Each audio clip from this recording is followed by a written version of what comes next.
Tuhan satu. Dan kepercayaan kepada Tuhan yang satu inilah, tauhid inilah yang menjadi api yang berkobar-kobar menyala-nyala di dalam Quran itu.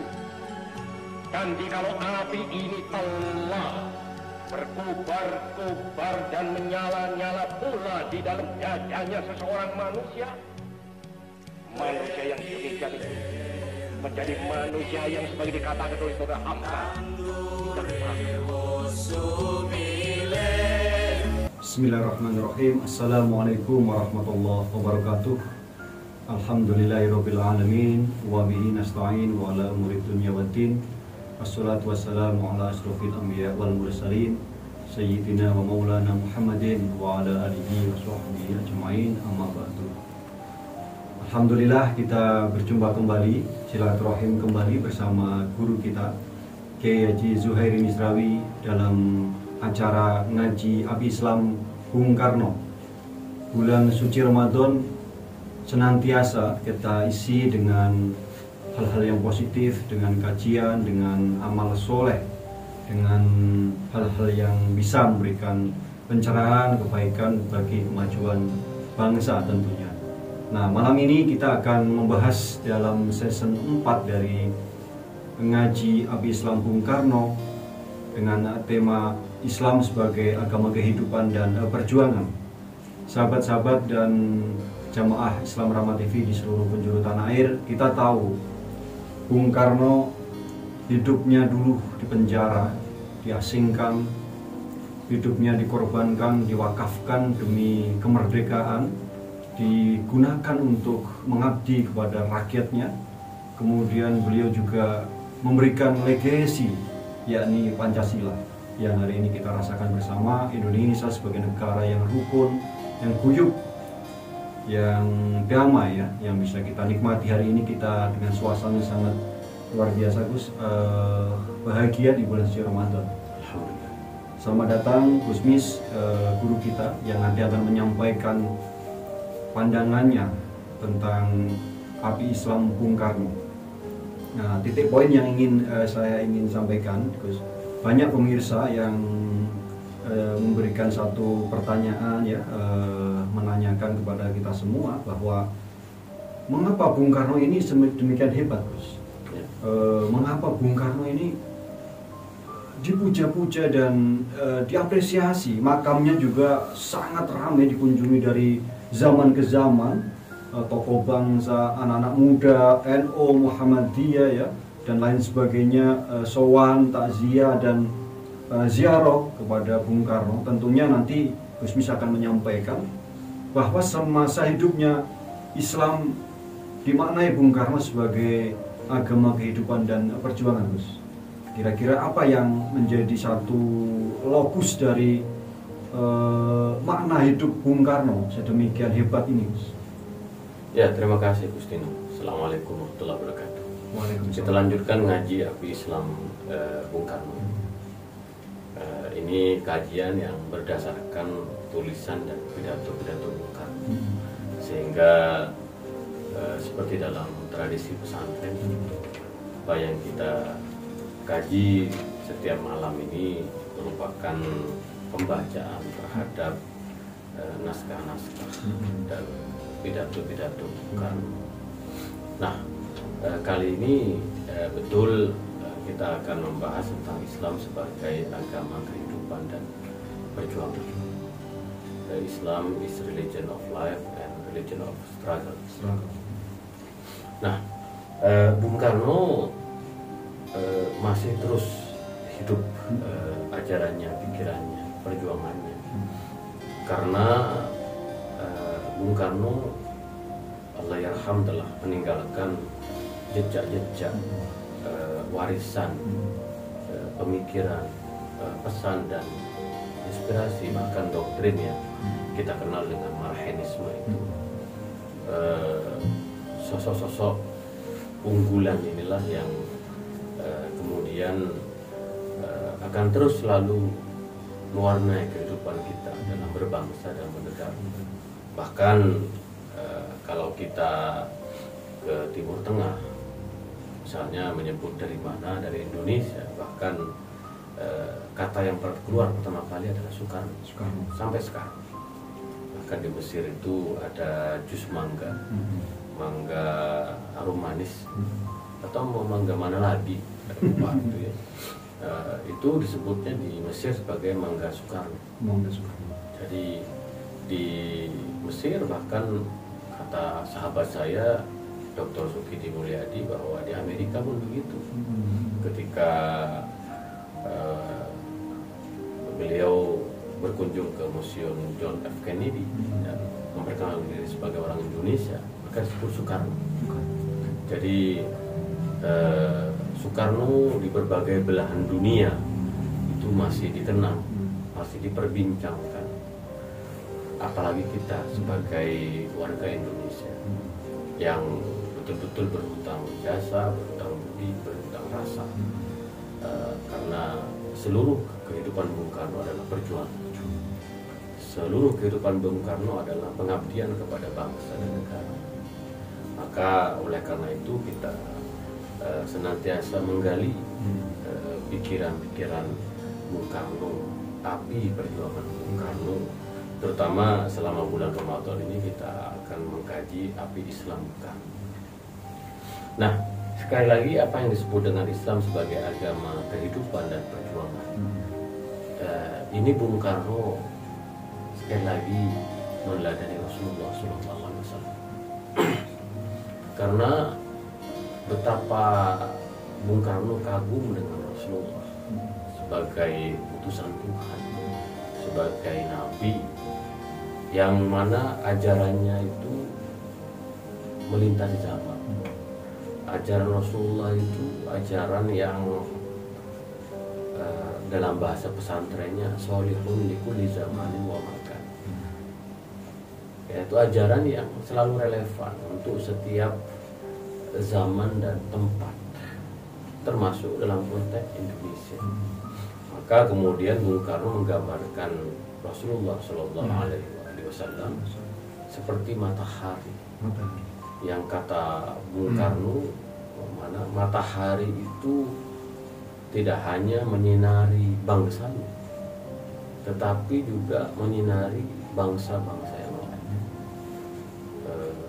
5 benua dan 7 samudra bahasanya Bung Karno. Maka kemudian saya ingat salah satu bait-bait bersenji di dalam pesantren.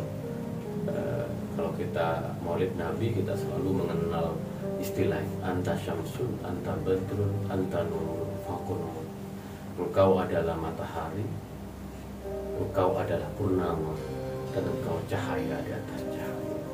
Maka keyakinan terhadap Rasulullah sebagai syamsun, sebagai matahari, sebagai badrun, bulan purnama, sebagai cahaya yang di atas cahaya, maka kita harus mengambil inspirasi bagaimana perjalanan hidup Rasulullah itu betul-betul memaknai kehidupan itu sebagai jalan perjuangan. Bagaimana Rasulullah selalu mengutamakan kepentingan umatnya daripada kepentingan diri dan keluarganya. Seluruh hidupnya diperuntukkan untuk kemaslahatan umat dan warga yang hidup pada zaman itu. Bahkan kalau kita membaca Piagam Madinah itu kan sangat luar biasa. Jadi konsep kewarganegaraan itu yang kita sekarang kenal dengan konsep citizenship itu sebenarnya sudah digagas oleh Rasulullah ketika di Madinah. Di dalam Piagam Madinah disebutkan bahwa umat Islam, umat Yahudi dan umat Kristiani dan seluruh umat yang hidup di Madinah disebut dengan satu umat, umatan wahidah, yaitu satu warga. Ini sesungguhnya salah satu cara bagaimana Islam dipahami sebagai agama kehidupan dan perjuangan, bahwa seluruh yang hidup di muka bumi ini kita ini sesungguhnya adalah satu, yaitu keturunan Nabi Adam. Apapun agama kita, apapun suku kita, apapun afiliasi politik kita, maka meneladani Rasulullah itu adalah meneladani sisi humanis Rasulullah. bagaimana Rasulullah sebagai nabi, sebagai utusan Tuhan, tetapi meneguhkan nilai-nilai kemanusiaan, sehingga kemudian kita menjadi umat yang sekali lagi membangun peradaban, umat yang membangun gotong royong, umat yang membangun persaudaraan. Maka oleh karena itu Bung Karno mengajak kita untuk senantiasa mempelajari bagaimana Rasulullah membangun sebuah masyarakat. Yang dibangun oleh Rasulullah itu adalah bagaimana kita ini bisa hidup guyup, bisa berjuang bersama-sama antara satu agama dengan agama yang lain, saling menghormati, saling menghargai, tidak egois dan tidak fanatis, dan kita berjuang bersama-sama. Indonesia ini merdeka bukan karena perjuangan satu kelompok. Indonesia ini merdeka karena perjuangan berbagai kelompok. Maka kemudian kita harus menggunakan segala upaya agar kehidupan yang kita nikmati di negeri ini menjadi medan perjuangan untuk membangun negeri. Ada satu Bung Karno yang garis bawahi bagaimana terutama peran kaum perempuan. Nah, ini yang khas dari Indonesia. Kalau kita keliling di negara-negara Timur Tengah, bahkan di Barat sekalipun, tidak menemukan qari'ah perempuan. Ya, perempuan yang membaca Al-Quran di depan umum. Qari'ah perempuan itu hanya khas Indonesia. Nah, ketika saya datang para ulama dari berbagai belahan dunia, ada ulama dari Turki, dari Lebanon, dari Amerika, dari Pakistan, Bangladesh, Indonesia, dan mereka terkaget-kaget kenapa di Indonesia perempuan bisa membaca Al-Quran depan umum, menjadi qari'ah. Saya mengatakan ini adalah ajaran Bung Karno. Bung Karno yang meminta agar perempuan menjadi bagian penting dari membangun kehidupan dan perjuangan di negeri. Karena sekali lagi Bung Karno merujuk kepada Al-Quran dan Sunnah Nabi, betapa perempuan mendapatkan peran di dalam kehidupan ini. Maka seluruh potensi yang ada di negeri ini, bahkan di dunia ini, harus digunakan sebaik mungkin untuk membangun peradaban itu sendiri. Islam itu adalah agama kehidupan. Itu agama yang dalam bahasa Bung Karno adalah agama yang revolusioner.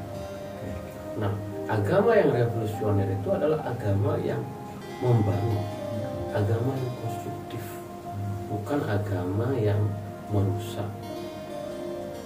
Nah, maka oleh karena itu, bagi siapapun kita yang hidup di negeri Indonesia ini, maka kita punya tanggung jawab untuk membangun Indonesia menjadi negeri yang lebih baik. Baldatun thayyibatun wa rabbun ghafur.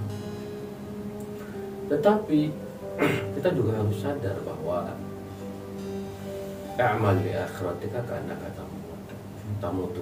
Kita juga harus memohon pertolongan kepada Tuhan supaya perjuangan kita di negeri tercinta ini mencapai tujuan yang kita cita-citakan, tujuan yang kita impikan. Maka sekali lagi Islam sebagai agama kehidupan, sebagai agama perjuangan ini harus menjadi api Islam kita untuk berbuat sesuatu bagi negara dan bangsa, untuk memberikan pengabdian terbaik kepada negeri ini. Sebagaimana Rasulullah SAW di dalam semua hidupnya adalah perjuangan. Rasulullah di dalam hidupnya adalah membangun kehidupan. Maka disebut sekali lagi Rasulullah adalah syamsun, anta syamsun wa anta badrun wa anta nurun. Jadi itu kira-kira gambaran umum pikiran Bung Karno tentang agama kehidupan dan agama bangsa. agama Islam sebagai agama kehidupan dan berjuang. Baik. Yang disampaikan Gusmis ini mengingatkan kita semua terhadap syair yang dibacakan atau dibuat oleh seorang penyair dari Madura, Gus, Kiai Zamawi Imron, Ya. bahwa Indonesia ini adalah sajadah kita untuk sembahyang. Gusmis menyatakan bahwa agama sebagai kehidupan dan perjuangan bahwa kita hidup di tanah air ini juga kita harus membangun, Gus. Ya. Membangun republik ini dengan baik, bukan seperti yang sekarang, Gus, terjadi bahwa Gusmis menyatakan ada sebuah fenomena teologi kematian lewat aksi-aksi bom bunuh diri, terorisme dan lain sebagainya. Nah, belajar dari Abi Islam Bung Karno bahwa Islam di tangan atau di pikiran Bung Karno itu Islam menjadi sebuah perbuatan, menjadi jalan kita untuk membangun bangsa ini dengan baik. Bung Karno sudah memberikan arah hidup kepada kita, kepada seluruh anak bangsa untuk katakanlah membumikan Pancasila. Nah, satu pertanyaan lagi ke Gusmis bahwa konteks kekinian atau situasi bangsa ini ya diliputi oleh sebuah katakanlah gerakan-gerakan intoleransi, terorisme ya, anak-anak milenial yang terhipnotis oleh teologi kematian. Pada prinsipnya ini mereka juga dalam tanda kutip menjadi korban, Gus, dari doktrin-doktrin dari para perancang jihad, dan ini harus diselamatkan karena milenial ini hampir 50 juta lebih, butuh cendekiawan dan tokoh agama seperti Gusmis untuk memberikan arah baru kepada generasi milenial. Silakan. Ya, memang generasi milenial ini generasi yang hidup pada zaman yang berbeda.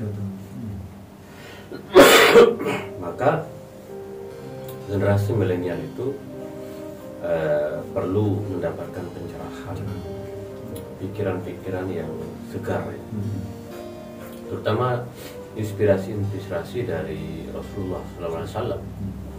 Sebagaimana dikatakan oleh Bung Karno sangat mencintai Rasulullah dan banyak merujuk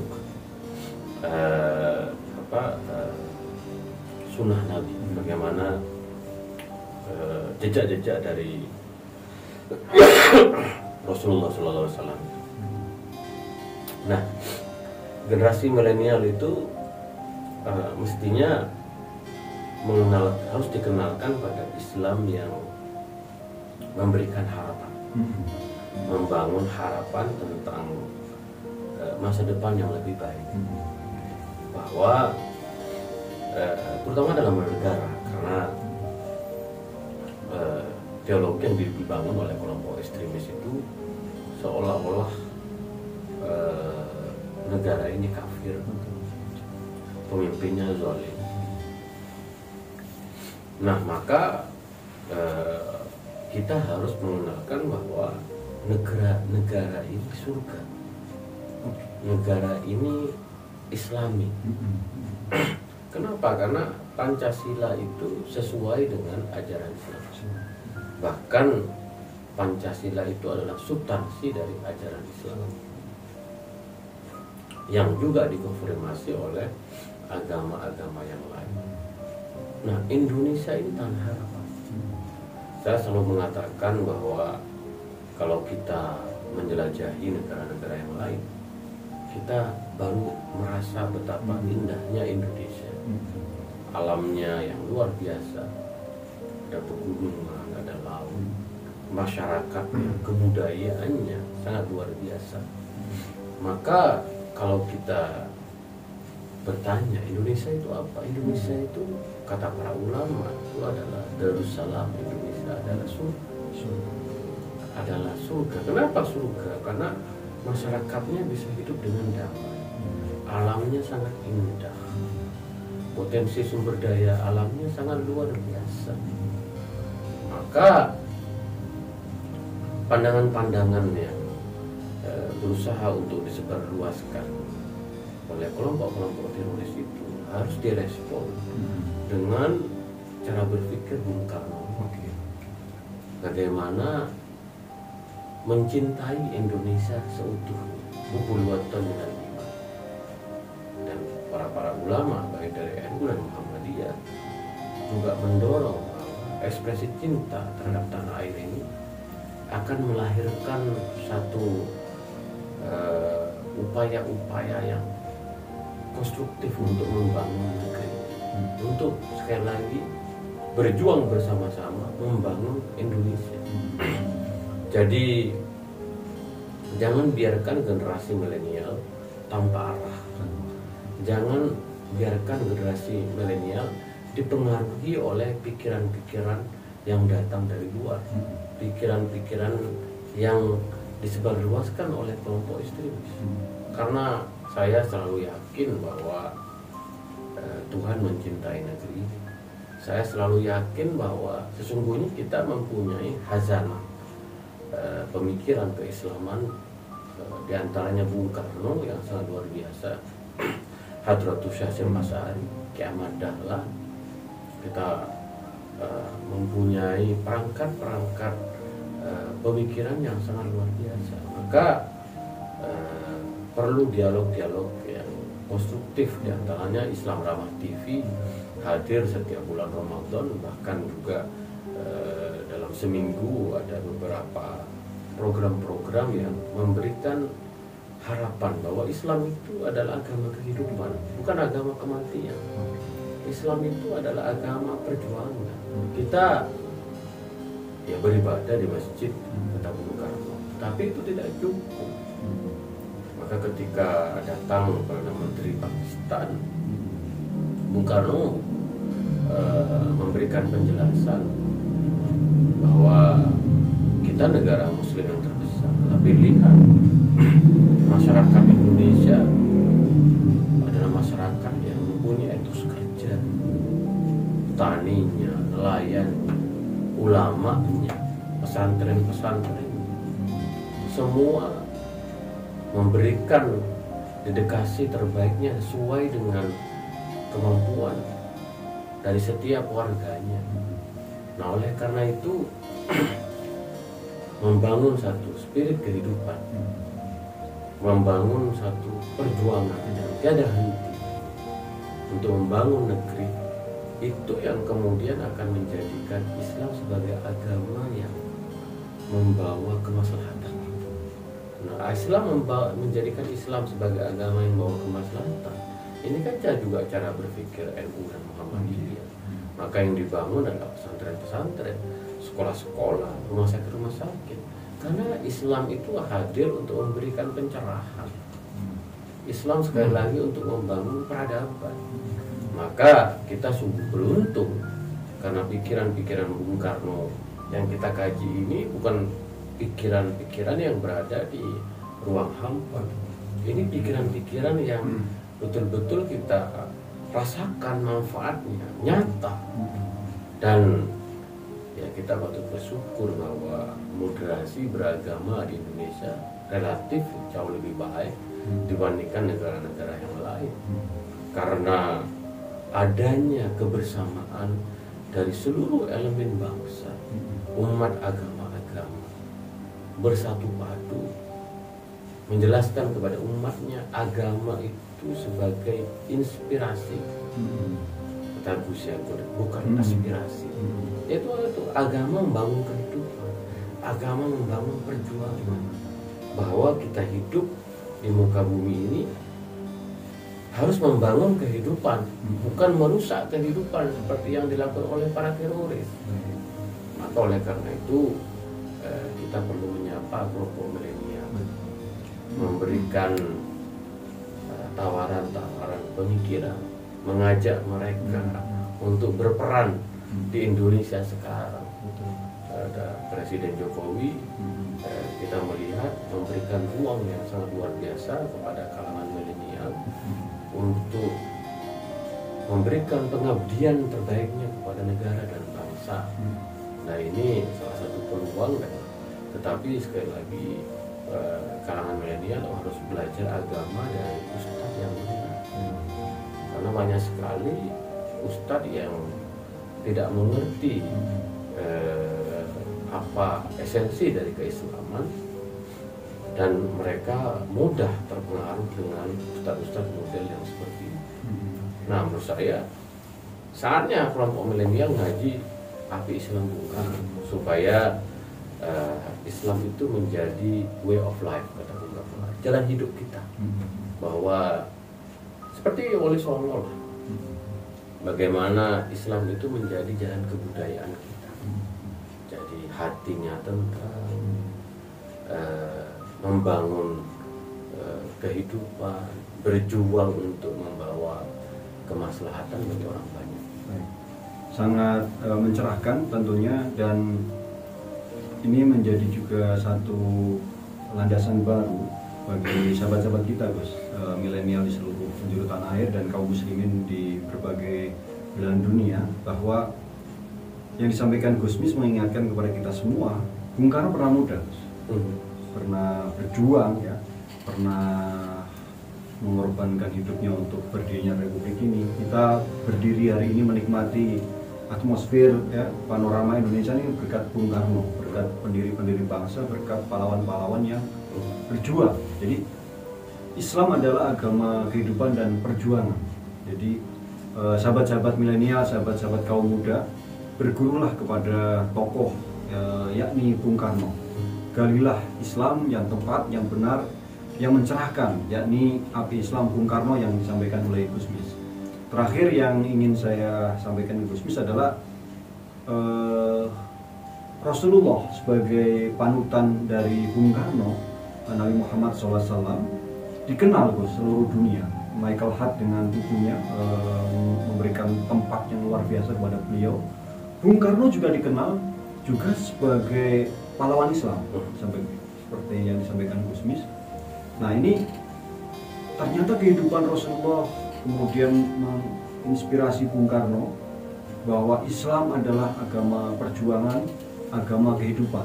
Yang disampaikan Gusmis ini penting, perlu satu penajaman lagi, Gus, bahwa katakanlah bangsa ini sudah berdiri, sudah kita nikmati, ya, bagaimana anak cucu kita ke depan ini bisa mengenal kembali, ya, memotret kembali, ya, menjadikan Bung Karno sebagai idola, Gus. Ini penting, coba ditajamkan kembali, Gus, bagi sahabat-sahabat kita di seluruh penjuru tanah ini. Ya, membaca karya-karya Bung Karno itu salah satu cara.